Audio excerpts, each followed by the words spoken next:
최후의 심판이라고 하는 단편 소설이 있습니다. 여기에는 한 살인범이 나옵니다. 끔찍한 살인을 저지른 그런 살인범이 나오는데 그가 마침내 죽게 되어서 마지막 심판을 받게 되는 그런 내용입니다. 특이한 것이 있는데 이 마지막 심판 법정에 들어가 보니까 특별법정의 재판관이 사람인 거예요. 지상에서 판사로 일을 했던 이들이 최후의 심판의 판사석에 앉아 있었던 겁니다. 이 재판관들이 재판을 하는데 범죄자의 이 살인자의 거짓을 밝혀줄 증인으로 신을 소환하는 그런 내용입니다. 그래서 신은 법정에서 이 살인자가 범한 죄를 소상하게 밝히고 설명을 해줍니다. 그런데 이 살인자가 갑자기 재판 도중에 항의를 하기 시작합니다. 내가 왜 사람한테 내 재판을 받아야 됩니까? 신이 있다면 신인 당신께서 나를 심판하지 않고 왜 사람들이 같은 인간이 나를 심판하느냐라고 하면서 그렇게 따지기 시작했던 겁니다. 그때 신은 이 사람에게 이렇게 대답을 합니다. 내가 모든 것을 알고 있기 때문에 내가 재판을 할 수 없는 것이지. 모든 사정을 이해하면 무척이나 가슴이 아프다네. 그러니 어떻게 재판을 할 수 있겠나? 자네를 재판하려면 오직 자네 범죄에 대해서만 알아야 하네. 하지만 나는 모든 것을 알고 있지. 말 그대로 모든 것을. 그래서 내가 자네를 재판할 수 없다는 거야. 이 짧은 이야기는 성경적이지는 않습니다. 그런데 이 이야기는 우리에게 하나님에 대해서 의미 있는 그런 것을 이야기해 주고 있습니다. 하나님은 왜 우리에게 긍휼이 많으신지, 왜 차별하지 않으신다고 하시는지, 선인이나 악인이나 공평하게 은혜를 주시겠다라고 하시는지 그 부분에 대해서 분명하게 전하고 있는 것입니다. 이 세상은 눈에 보이는 결과로 사람을 판단합니다. 그러나 주님은 눈에 보이지 않는 원인까지 보시는 하나님이신 것입니다. 우리가 숱하게 주님을 배신합니다. 숱하게 죄에 빠져들어도 70번에 7번이라도 우리를 용서하시는 하나님은 우리의 성장 과정도 다 아시고 우리의 환경도 아시고 우리의 약함도 아시고 한계도 아시고 그 모든 것을 주님께서는 아시기 때문인 것입니다. 이렇게 우리의 모든 것을 아시는 주님은 결국 사람에 대한 사랑과 저와 여러분에 대한 사랑과 그리고 우리의 약함 때문에 자신이 십자가에 달리셔서 우리를 위한 구원의 길을 열어주셨던 것입니다. 여러분, 우리 중에도 각양각색의 사람들이 있습니다. 먼저 믿은 자가 있고 나중 믿은 자가 있고 또 가난한 자가 있고 부유한 자가 있습니다. 이런 차이에도 우리가 부인할 수 없는 것은 우리 모두는 하나님의 일용할 은총의 양식을 얻으면서 살아가고 있다라고 하는 그런 믿음의 고백이 아니겠습니까? 하나님 때문에 우리가 살 수 있었다라고 우리는 고백하게 되는 것입니다. 하나님은 우리에게 그렇게 풍성하시고 자비하신 하나님이신 것입니다. 오늘 비유의 말씀은 포도원 품꾼들의 비유입니다.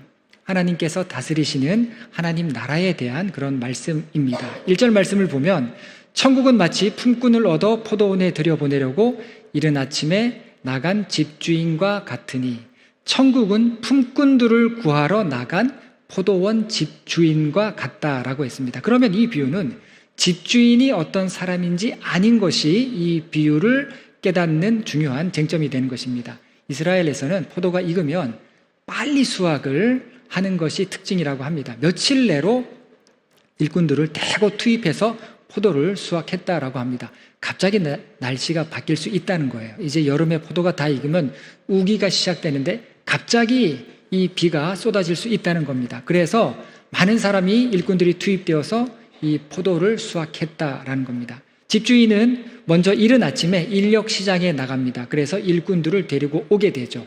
일당으로 한 데나리온을 약속합니다. 이 데나리온이라고 하는 말이 성경에 나오는데 드라크마가 나오고 데나리온이 나오는데 드라크마는 헬라, 그리스 지역의 화폐 단위이고 데나리온은 로마의 화폐 단위입니다. 그래서 데나리온에는 황제의 얼굴이 그 시대 황제의 얼굴이 새겨져 있는 로마 은하이죠. 한 데나리온을 약속했다라고 하는 것은 이 비유를 이해하는 데 있어서 중요한 부분입니다. 한 데나리온은 로마 군대에서 복무하는 그런 군인들의 임금이라고 보시면 됩니다. 하루 임금이라고 보시면 돼요. 그리고 집에 어떤 유력한 집에 속해 있는 종이나 전임제로 일하는 노동자가 받는 당시의 임금이 하루에 한 데나리온이었다라고 생각하면 됩니다. 그런데 오늘 본문에 나오는 이 포도원 품꾼의 일꾼들은 정규직이 아니에요. 그냥 일용직 노동자로 보시면 됩니다. 인력시장에 나가서 하루 벌어서 하루 먹고 사는 그런 사람들이기 때문에 이들의 임금은 한 데나리온이 못 되었다라는 거예요. 한 데나리온에 턱없이 못 미치는 그런 일당을 받고 일했던 사람들이었다라는 겁니다. 하지만 포도원 주인은 한 데나리온을 약속하고 첫 번째 일꾼을 데리고 옵니다. 이른 아침이라고 했죠. 이때가 보통 대개 오전 6시경이라고 합니다. 이 사람은 아침부터 아우성인 인력시장에 나가서 세상 물정을 잘 모르는 것 같은 후한 주인을 만났죠. 한 데나리온을 주겠다. 아주 인심 좋은 주인을 만났던 겁니다. 그에게 오늘은 운수가 좋은 그런 날이었던 겁니다. 그런데 어떤 이유에서인지 주인은 계속해서 일꾼을 부르는 것을 보게 됩니다. 3절에서 5절 말씀을 보면 제3시에 나가 보니 장터에 놀고 서 있는 사람이 또 있는지라 그들에게 이르되 너희는 포도원에 들어가라 내가 너희에게 상당하게 주리라 하니 그들이 가고 제6시와 9시에 또 나가 그와 같이 하고 유대 땅에서는 6시가 제1시입니다. 그러면 제3시, 제9시는 오전 9시, 오전 12시가 되고 오후 3시 이렇게 되는 겁니다. 3시, 6시, 9시가 그렇게 되는 거죠. 이때도 계속해서 이 주인은 무슨 이유에서인지 일꾼들을 계속 부르고 있는 것을 보게 됩니다. 심지어 제11시, 오후 5시, 이제 해가 다 저물었습니다. 이제 일을 마감해야 되는 그때에도 일꾼들을 불렀다라는 것입니다. 6절 말씀을 보면 제11시에도 나가보니 서 있는 사람들이 또 있는지라 이르되 너희는 어찌하여 종일토록 놀고 여기 서 있느냐. 자, 이렇게 해서 여러 차례 일꾼들이 포도원에 들어와서 일을 하게 되었던 겁니다. 그런데 주인은 늦게 온 사람들에게는 맨 처음 오전 6시에 온 사람들과 다르게 구체적으로 얼마를 주겠다는 이야기를 하지 않습니다. 다만 상당하게 주겠다. 그러니까 한 데나리온보다 훨씬 더 못 미치는 금액을 받고 일용직 노동자들이 일을 했다라는 것을 우리는 알게 됩니다. 사실 포도원 주인이 일꾼들을 이렇게 계속해서 부른 것은 일반적인 그런 모습이 아니라고 합니다. 현실적이지 않는 이야기예요. 현실에서는 일어나지 않는 일이라는 겁니다. 그런데 예수님께서 이렇게 비유로 이야기한 것은, 말씀하신 이유는 충격파를 생각하신 거예요. 이 비유가 가져올 가르침의 놀라움을 위해서 생각지도 못한 스토리를 갖고 비유로 말씀하셨던 것입니다. 3시에 나갔을 때 주인이 보니까 놀고 서 있는 사람들이 있었다라고 성경에 되어 있는데, 여기서 놀고 서 있다라고 하는 표현은 아무 일을 안 하고 있다라고 하는 그런 뜻입니다. 그러니까 빈둥거리는 건 아니고요, 일감을 찾지 못한 거예요.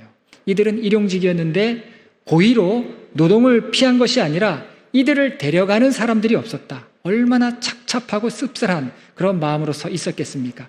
제11시에 만난 사람은 더해요. 오후 5시에 만난 사람은 더 간절하죠.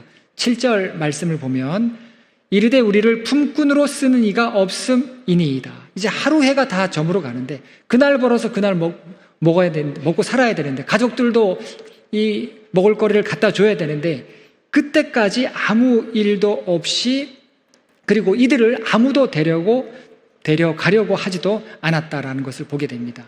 아마 병약해 보이지 않았을까, 아니면 나이가 많지 않았을까, 아니면 일꾼으로 쓰임받지 못할 그런 조건들을 갖고 있지 않았을까 하는 생각을 하게 됩니다. 이들은 어쩌면 내일 일할 수 있고 내일 벌 수 있겠지라고 하는 그런 희망과 기회조차 갖기 어려운 사람들이었을 가능성이 굉장히 높습니다. 그런데 이 포도원 주인이 그 사람들까지도 데려왔습니다. 이 포도원 주인이 일반적이지 않다라고 하는 것을 우리가 생각하게 하는 그런 부분인 것입니다. 그래서 1절에 천국은 마치 포도원에 품꾼을, 일꾼을 데리러 간 집주인과 같다라고 하는 그런 말씀을 우리는 기억해야 하는 것입니다. 자기가 필요한 사람만이 아니라 삶의 벼랑 끝으로 밀려나 있어서 좌절한 그런 사람들의 눈빛과 낯빛과 행세까지 이 포도원 주인의 눈에 들어온 거예요. 하루 종일 선택받지 못한 자의 아픔을 이 주인은 보고서 그들까지 부른 것을 보게 됩니다. 이제 해가 저물었습니다. 그리고 일이 다 끝났습니다. 각 사람에게 일당을 나누어 주어야 할 시간이 되었습니다. 그런데 주인은 어떤 의도에서인지 맨 마지막에 온 사람부터 일당을 줍니다. 이것도 이 비유의 아주 중요한 부분입니다. 8절에서 9절 말씀을 보면 저물매 포도원 주인이 청지기에게 이르되 품꾼들을 불러 나중 온 자로부터 시작하여 먼저 온 자까지 삭슬 주라 하니 제 11시에 온 자들이 와서 한 데나리온씩을 받거늘. 자, 이 비유의 첫 번째 충격파가 여기에 있습니다. 마지막 사람이 먼저 받았고 그것도 한 데나리온을 받았다라는 것입니다. 아마 이 사람은 굉장히 놀랐을 거예요. 늦게 와서 나를 아무도 데려가지도 않고 내가 정말 일을 잘할 수 있는 그런 사람도 아닌데 이 주인이 나를 데리고 가서 얼마 일하지도 않았는데 일을 하려고 준비하다가 일이 끝났는데 한 데나리온을 받게 되었던 겁니다. 이거 혹시 사람 잘못 본 거 아닌가? 맨 먼저 일찍 온 사람 줘야 되는데 나를 착각해서 이렇게 준 거 아닌가? 나에게 돈을 잘못 준 거 아닌가? 별의별 생각을 다 했을 것입니다. 나보다도 일을 많이 한 사람들이 있는데 나에게 먼저 한 데나리온을 주는 이 주인의 놀라운 모습에 살다 보니까 이런 날이 오는구나, 아마 그런 생각을 했을 것입니다. 제일 늦게 온 사람이 한 데나리온을 받는 것을 보고 제일 처음에 온 사람도 깜짝 놀랐을 거예요.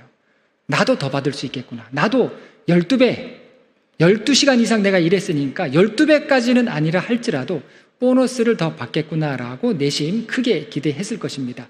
여기에 두 번째 충격파가 있습니다. 그런데 자기는 한 데나리온을 받게 되죠. 받는 순간 이거 뭔가 잘못 계산된 거 아닌가? 주인이 나에게 뭔가 잘못 계산해서 준 것이 아닌가 싶었을 것입니다. 11절에서 13절 말씀을 보면 받은 후 집 주인을 원망하여 이르되 나중 온 이 사람들은 1시간밖에 일하지 아니하였거늘 그들을 종일 수고하며 더위를 견딘 우리와 같게 하였나이다. 주인이 그 중에 한 사람에게 대답하여 이르되 친구여 내가 내게 잘못한 것이 없노라. 내가 나와 한 데나리온의 약속을 하지 아니하였느냐. 제일 일찍 온 사람 억울하죠. 억울합니다. 누구라도 그런 마음 들 수 있습니다. 일한 시간을 비교해 볼 때 너무 억울하다는 거예요. 종일토록 일했다는 겁니다. 그 뜨거운 태양빛을 견디면서 하루 종일 일했다는 거예요. 더위가 이스라엘하고 우리하고는 굉장히 차이가 납니다. 똑같은 여름이라 할지라도 이스라엘에서 낮에 땡볕에 몇 시간 있을 수가 없어요. 그런 더위입니다. 그런 더위를 하루 종일 견디면서 일을 했는데 어떻게 1시간만 일한 사람하고 대가가 똑같을 수 있는가? 대부분의 사람이라도 이 첫 번째 사람의 입장과 같을 것입니다. 세상의 이치로 보면 공정하지 않죠. 그런데 주인은 뭐라고 이야기를 하고 있습니까? 나도 잘못한 거 없다. 내가 잘못한 거 없다. 처음부터 계약서 한 데나리온으로 그렇게 쓰지 않았느냐, 그렇게 약속하지 않았느냐라고 이야기하면서 이 사람을 질책해요. 14절과 15절 말씀입니다. 내 것이나 가지고 가라. 나중 온 이 사람에게 너와 같이 주는 것이 내 뜻이니라. 내 것을 가지고 내 뜻대로 할 것이 아니냐? 내가 선함으로 내가 악하게 보느냐. 주인은 제일 먼저 온 일꾼에게 내가 너를 선하게 대했는데 그 많은 사람들 중에 내가 너를 제일 먼저 데리고 왔는데 지금 네가 나를 악하게 생각하느냐라고 이야기했습니다. 여러분, 우리가 이걸 알아야 됩니다. 우리 각자가 옳다고 확신하는 그런 일들이 있어요. 누가 보더라도 이게 맞다라고 이야기하면서 주장하는 그런 확신이 있는데, 여러분, 내가 옳다라고 여기는 그 확신 가운데에도 악의 요소가 있다는 거 여러분 꼭 기억하셔야 됩니다. 이 말이 내가 악하게 보느냐, 이 말이에요. 내가 너를 선하게 대했는데 지금 네가 나를 악하게 보느냐? 너의 주장이 옳다고 생각하지? 그런데 천만의 말씀이야. 너의 그렇게 주장하는 말 가운데 악의 요소가 있어. 너무나도 악함이 내 마음속에 있어. 라고 집주인이 이야기를 했던 겁니다. 여러분, 같은 조건이라면 내가 약자예요. 내가 약자입니다. 내가 약자라면 약자라고 생각하는 사람이 이런 악행을 더 정당하게 주장하는 경우가 많습니다. 핏대를 올리면서 주장해요. 같은 조건이라면 개인보다 다중이 여러 사람들이 더 쉽게 이런 악행을 정당화하는 것을 보게 됩니다. 제일 먼저 온 일꾼이 지금 불합리하다라고 이야기할 수 있겠습니까? 나머지 사람들은 얼마를 받을지 알지 못한 채 와서 일을 했고요. 이 사람은 알고 있었어요. 한 데나리온이라고 하는 것을 알고 있습니다. 계약서를 쓰고 왔어요. 그런데 일 끝나고 나서 이거 허위 계약서다 이렇게 이야기할 수 있겠습니까? 그래서 경우에 따라서는요, 정의로움을 주장하는 사람이 정의로운 사람이 아닐 수 있다는 거, 이게 성경이 우리에게 가르쳐주는 진리입니다. 정의를 이야기하는데 악해요. 이게 성경이 우리에게 지금 말하고 있는 아주 중요한 부분입니다. 여러분, 악함의 징후가 뭔지 아세요? 악하다라고 할 때 악함의 징후 동요하지 않아요. 제가 서두에 이 살인자 최후의 심판이라고 하는 단편소설의 살인자에 대한 이야기를 했는데, 여러분, 사람 살인할 때 동요합니까? 동요하지 않아요. 유대인을 600만이나 학살을 했는데 그 학살을 할 때 수용소 관리했던 군인들이 누구였습니까? 독일에서 예비군으로 동원된 평범한 농부들이에요. 농부들을 데려다가 아우슈비츠나 이런 데에서 그 유태인들을 학살하고 유태인들을 관리하는 그런 일들을 시켰는데 이들이 동요하지 않아요. 어떻게 사람을 저렇게 다룰 수 있을까? 어떻게 사람을 저렇게 죽일 수 있을까? 여기에 전혀 동요하지 않습니다. 왜 그렇습니까? 자기들만의 정의가 있었던 거예요. 나름의 정의가 있었고 율법과 같은 무서운 충성심과 무서운 충실성으로 그 자기들이 세운 정의에 헌신하게 했던 거예요. 그럼 어떻게 됩니까? 정말 괴물 같은 악함이 인간에게서 나올 수 있는 거예요. 여기에 남과의 비교하는 거, 이게 여러분, 남과의 비교가 우리를 일생 동안 괴롭혀 오는 그런 문제이지 않습니까? 그리고 여러분, 인간관계에서 공평한 거, 또 평등한 거, 이거는 잠깐이에요. 잠시입니다. 그렇기 때문에 우리는 이 보상심리라고 하는 이 기제가 작용을 하게 되고, 그래서 때로는 너무 민감하고 때로는 무리하게 행동을 할 때가 굉장히 많이 있습니다. 내가 이렇게까지 열심히 했고 내가 이렇게까지 했으니까 나도 모르게 무의식 중에라도 대가를 기대하는 거예요.